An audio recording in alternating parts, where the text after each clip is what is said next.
What is going on, guys? Welcome back to the channel, and today we're going to be discussing A Test of Courage by Justina Ireland, which is the first junior novel installment in the new High Republic era. I'll be avoiding any spoilers for the early portion of the video for any of you that do plan on reading the book and want to go in completely blind, but in order to provide a thorough review of the book overall, I will be mentioning some story spoilers later on in the video, so I'll give you guys a warning once we are heading into spoiler territory. As I mentioned, this book is set within the High Republic era, which takes place roughly 2 centuries prior to Episode 1 and the beginning of the Skywalker saga. The story is primarily centered around Venestra Raux, a young Marillion girl who recently became the youngest Jedi Knight in a generation at the impressive age of only 15. In A Test of Courage, Venestra, or Vern for short, is given her first assignment by the Jedi Council, but to her dismay she discovers her role is essentially that of only a babysitter. Her mission is to watch over Avon Staros, the daughter of Galactic Republic Senator Jira Staros, as she travels across the galaxy to the dedication ceremony of the Starlight Beacon space station. Vern is frustrated that her skills are not being fully utilised by the Jedi Council, but little does she know that this trip will actually test her far more than she ever thought possible. Venestra is joined by a human Jedi Padawan named Imri Kantaros and his master Jedi Master Douglas Sunvale. Also along for the trip to the Starlight Beacon are young Honesty Weft and his father, the ambassador to the planet of Dulnar. Honesty Weft and Avon Staros are the same age of 12, and their parents, a senator and an ambassador, thought it would be a good idea for them to go on the trip together, providing them a chance to become friends. Both children are extremely intelligent, curious, and strong-willed, making them theoretically ideal candidates for friendship. Their political savvy parents also know that it would help to ensure peaceful relations between the two local governments. Although it sounds like a perfect setup, this isn't exactly how Avon and Honesty's relationship plays out. The book provides individual story arcs for each of Venestra, Imri, Avon, and Honesty, all of which I found to be interesting, engaging, and relatively fresh as well. Venestra begins as a naive yet ambitious Jedi Knight who seeks to prove herself to the Jedi Council. By the end of the story, she has grown and matured in ways she never could have imagined. Perhaps the most notable arc in the book is that of Imri Kantaros, who begins the story as quite unsure of himself, and that uncertainty only grows stronger throughout the plot. By the end of the book, he does have a pivotal choice to make that will ultimately decide his future. Although she is only 12, Avon Staros is an inspiring inventor and is constantly tinkering with things and trying to improve them, including her personal nanny droid J6. Avon has actually altered the personality of J6 in order to give it more free will, so it isn't quite as cookie cutter as most of the other droids out there. As with most Star Wars droids, this provides some very welcome comic relief throughout the story. Now, Avon is fascinated by kyber crystals because they can provide a nearly infinite source of energy. She wonders what other functions they can be used for to benefit the population and plans on acquiring one for extensive study. She even claims that one day she will invent a device that can block the Force, to which Venestra responds, "We've discussed this, it isn't like your power crystals, it's impossible to block the Force," perhaps foreshadowing a future event. Now, Avon and Honesty are both extremely intelligent for the young age of 12, but to their frustration, nobody seems to take them seriously. Throughout the story, they both find ways to prove their individual value, not only to those around them, but perhaps more importantly, to themselves.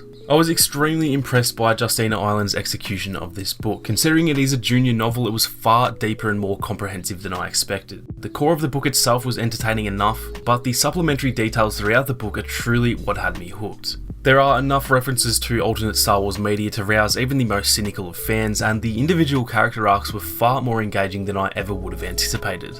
Like the vast majority of Star Wars media, there is a heavy theme of light versus dark in this book. Now, I don't simply mean bad guys versus good guys or Jedi versus Sith. I mean that it emphasises a constant internal battle between good and evil and demonstrates that choosing one over the other is not a one-time event, but rather a lifetime of pivotal decisions that requires relentless attention.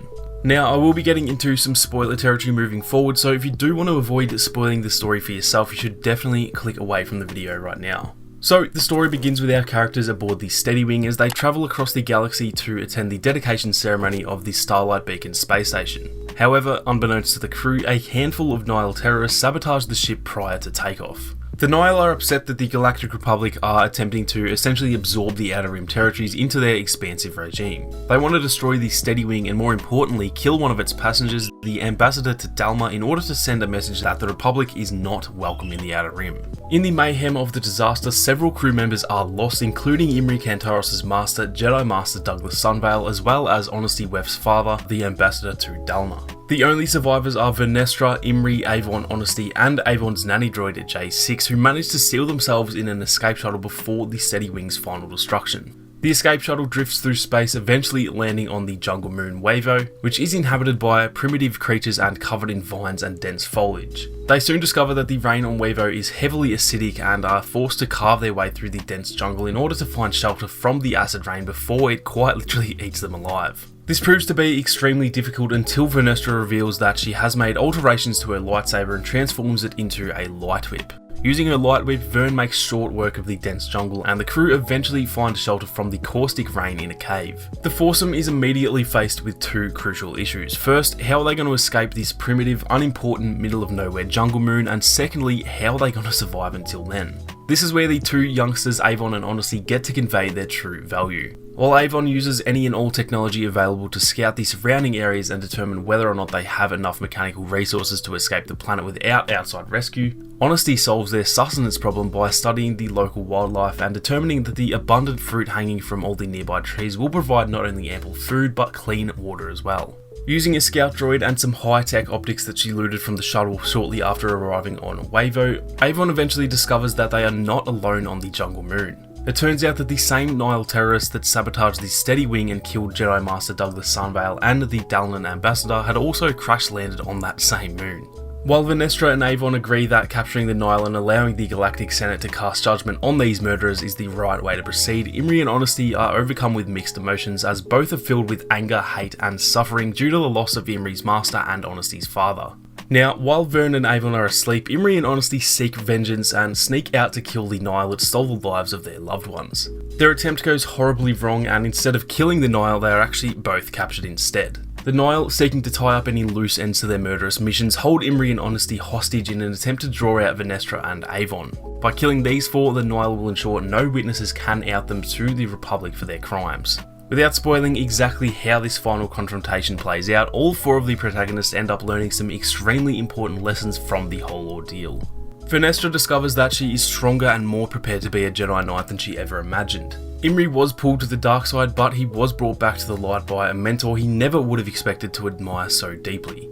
Avon matures from a mischievous little girl to an inspiring inventor with unthinkable potential, and Honesty ends up finding himself and his confidence even without his father there to show him the way. Overall, I really enjoyed this book and am highly anticipating the continuation of these characters' stories in future High Republic media.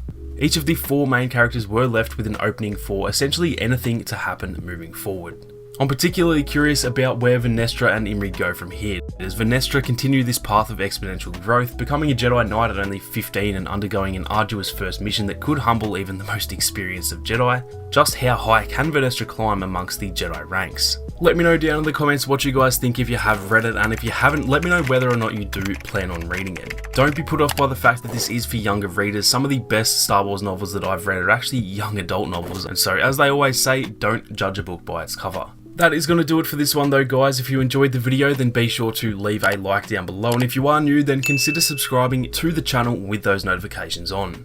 Thank you all so much for watching. You guys have a great day, and I'll catch you all in the next one.